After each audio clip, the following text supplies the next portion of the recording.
Okay guys, I've got 170 of these to make. They came, when we bought the sticks, they came bundled like this, you know, when they ship them to us. It's 3 rows of 5 and then 2 on the top, so 17 stuck together. I didn't want to break the bundle to pull these out, and I want to cut them all together, so I'm just going to put some spacers in there. But I created a stop right here, so I know exactly, you know, how far I want them to stick out. And then just to keep these 2 on top from vibrating around,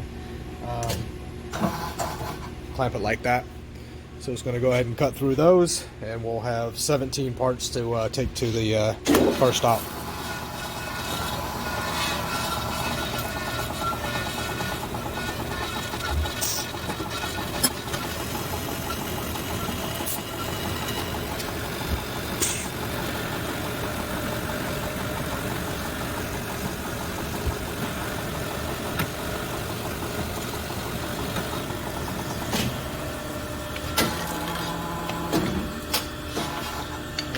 Remove our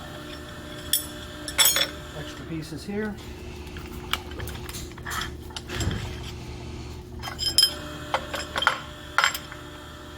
We got 17 pieces of stock ready to go.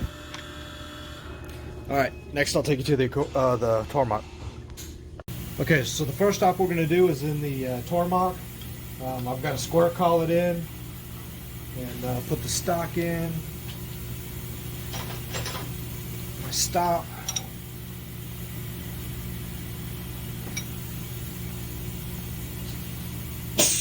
Alright, so this is going to face it off and drill it, tap it, and that's pretty much it. That gets it ready for the HAAS. I would do this in the Akuma, but I don't have a collet system set up, and I've got the coolant tank torn out of it right now, trying to get that sorted as well. So, gonna do it over in the Tormach.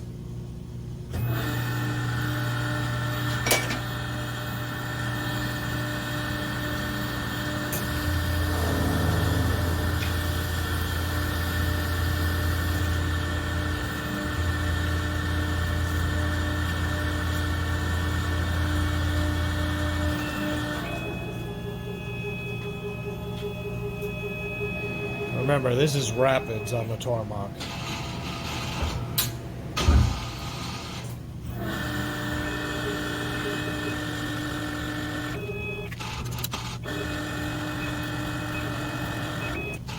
Tapping this with 5/16/18.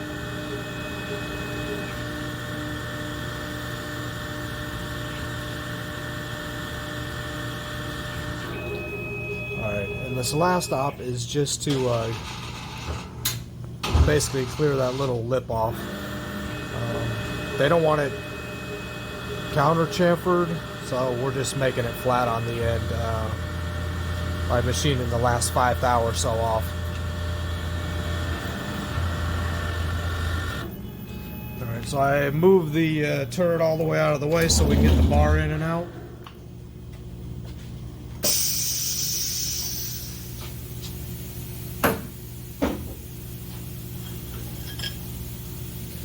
Alright, so that's op 1 done. I'll take you over to the HAAS. Okay guys, we're over to the HAAS now. These ends have been machined off on this side, so we'll put them up against here. This fixture, I made this fixture, I don't know, maybe about 10 minutes. I didn't actually even bother deburring it. You know, it's got a little burr here on the top and sides. Those will be cleaned up. I did chamfer the edges here where everything's going to need to meet up. I put holes here in the corners so if there were any burrs, it wouldn't affect anything. So I'm going to go ahead and drop these in here. This is the first time I've actually used these Mitee connectors. Not sure what you call them, not connectors, but so they have like a little screw where the head's offset, so when you turn it, it kind of like a cam shoves up against this brass insert, and that holds up against the part. It holds really well. I machined the ends off of here. and have no issues with it trying to lift up or anything. So the second op here, we already got this length set drilled and tapped down here. So we're going to put 3 holes in and face it to length, so that we have an exact size on this. And then the last op will be putting it back in the lathe and drilling and tapping this other end as well. Alright, so I'm going to run this without coolant, just so you guys can actually see what's going on.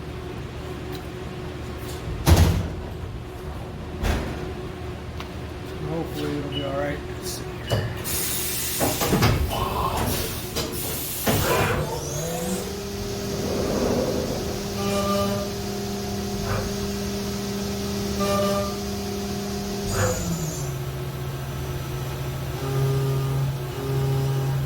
These last 2 passes aren't really necessary, but I like to have a really clean end on there.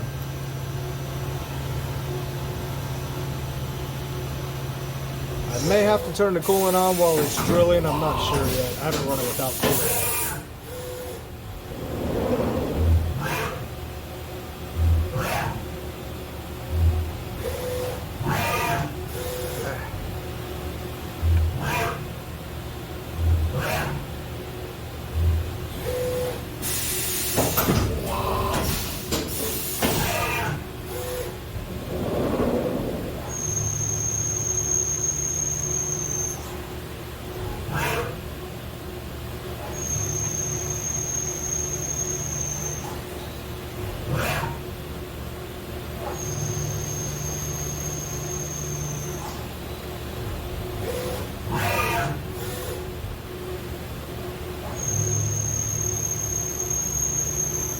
I made the fixture because running them one at a time, it's only about 45 seconds for one, a little over, like 1 minute and 38 seconds for 2.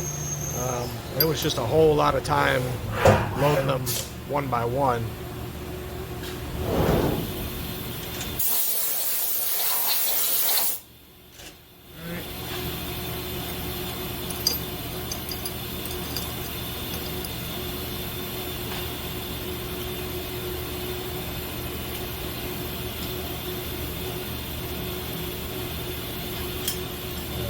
Those ends are nice. These are all where they need to be. And it's going to go back to the Tormach to just drill and tap those.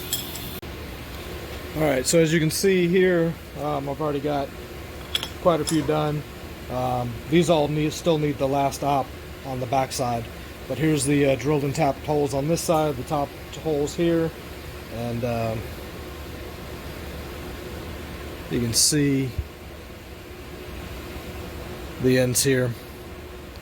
So these are getting ready to go back to the Tormach.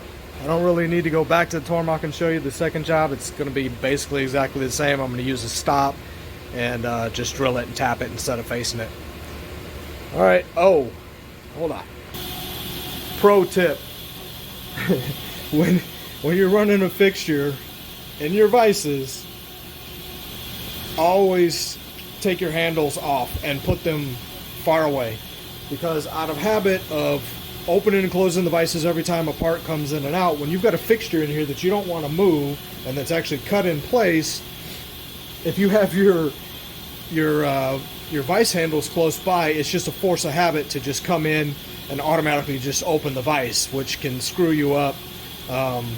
Not so much in this case because I've got 2 vices, but I've done it a lot of times where I've come in and opened the vice on a fixture that that the vice shouldn't have been opened at all.